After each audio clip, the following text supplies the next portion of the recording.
Saya sedang berbincang dengan kuasa hukum Jessica Kumala Wongso atau Hasibuan dan juga pakar hukum pidana dari UGM Profesor Edi Hiarie. Pak Oto, ada apa sih Pak Oto dengan hakim persidangan ini? Karena beberapa kali kan sempat kita melihat ada dalam tanda kutip agak sengit, sempat melapor ke KAY. Kemarin Pak Oto juga bilang bahwa hakim penuh kebencian. Bukankah itu kata-kata yang subjektif jika diksinya kebencian? Ya, begini, saya hanya melihat saja dari pertimbangan hakim itu. Ya, tentunya penilaian saya pribadi kan, ya kan? Karena dari caranya membacakan itu kan saya bisa melihat gitu loh kan, kenapa ya kok begitu sengit banget sama Jessica gitu ya? Karena ya, jadi ya tapi kalau saya dengan hakimnya bicaranya nggak ada apa-apa, baik-baik saja. Dia kan dulu kan junior saya juga waktu di Jogja, jadi saya kira nggak ada apa-apa, baik-baik saja aja. Ukuran kebenciannya itu karena nada suaranya atau hal-hal semacam itu, Pak Oto? Enggak, saya katakan ini kan penilaian subjektif saya ya. Kok kelihatannya sampai umpamanya air mata dan ingus itu dipertimbangkan dalam hakim, kenapa ya gitu. Itu aja pertimbangan kita gitu. Prof, jadi ya itu mungkin sebagai komentar spontan aja saya kira. Baik. Spontan gitu ya. Profesor Edi tadi juga menjelaskan bahwa itu bisa saja reaksi dari kuasa hukum yang subjektif. Tapi kalau kita melihat kemarin pertimbangan dari hakim sedetail itu, apakah sudah pada porsinya atau tidak menurut Anda? Itulah yang tadi saya katakan, Mas Riko, bahwa pertimbangan hakim itu ada yang bersifat orbita dicta dan ada yang bersifat ratio residendi. Bahwa hakim mengatakan Jessica menangis itu tidak tulus dan lain sebagainya, itu adalah orbita dicta. Orbita dicta itu dia bukan pertimbangan yang inti. Tetapi ketika hakim menjelaskan unsur-unsur dari pasal 340, bukti mana yang dia gunakan, itu adalah ratio residendi. Itu hal yang sangat biasa dalam suatu putusan pengadilan. Kemudian saya mau mengatakan juga bahwa kembali masalahnya di dalam persidangan Jessica ini, bukti yang dihadirkan oleh penasihat hukum itu vis-a-vis, dia berbeda secara diametral dengan bukti yang disampaikan oleh penuntut umum. Ketika penuntut umum mengatakan, ketika bukti yang disampaikan penuntut umum mengatakan bahwa Mirna mati karena cyanida, maka secara diametral penasihat hukum menghadirkan bukti atau menghadirkan ahli yang mengatakan bahwa Mirna mati bukan karena cyanida. Ini kan vis-a-vis secara diametral.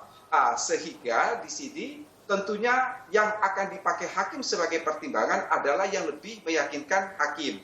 Kemudian yang kedua yang ingin saya katakan bahwa sebetulnya istilah audi et alteram partem itu hakim harus mendengar kedua belah pihak, itu asal-muasalnya bukan dalam perkara pidana, itu dalam perkara perdata. Mengapa demikian? Karena yang dicari di dalam perkara perdata itu adalah kebenaran formal, sehingga pengakuan dari kedua belah pihak itu merupakan alat bukti.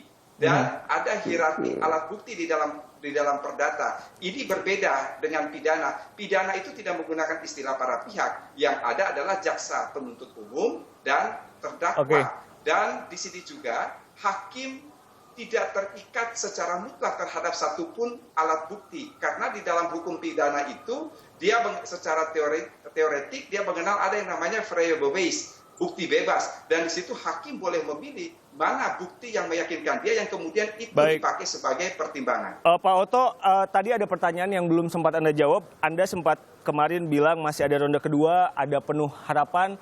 Apa memang ada bukti lagi yang diajukan nanti dibanding atau seperti apa Pak Oto?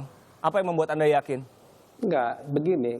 Kami melihat ya di dalam jurisprudensi Mahkamah Agung itu selalu ada dikatakan, ini jurisprudensi Mahkamah Agung, bahwa apabila ada pertimbangan dari hakim yang tidak cukup, maka itu alasan untuk membatalkan putusan tersebut.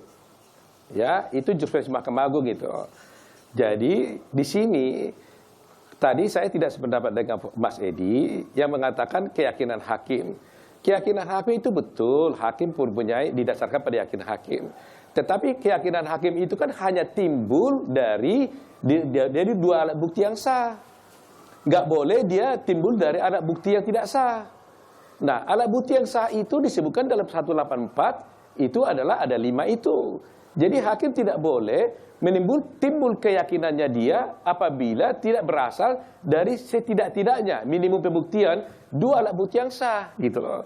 Jadi kalau umpamanya itu hanya mengandalkan keyakinan, itu namanya teori konfliksen intim, hanya mengandalkan keyakinan. Nah, itu tidak lagi dipakai dalam hukum acara kita. Hukum acara kita mengatakan keyakinan kita itu, tunggu dulu dong, keyakinan kita dulu itu harus didasarkan kepada 2 alat bukti yang sah.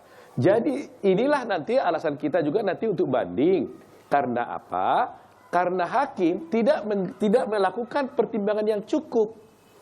Jadi saya katakan tadi, kalau Pak PDK bilang, oh hakim punya keyakinan, kalau dia tidak yakin dengan bukti ini, dia dikesampingkan. Boleh dikesampingkan Mas Edi, tapi ketika dia mengesampingkan itu, dia harus pertimbangkan kenapa dia menyampingkan itu. Baik. Nggak boleh begitu saja, saya tidak pertimbangkan. Nah, disitulah rasa kearifan hakim.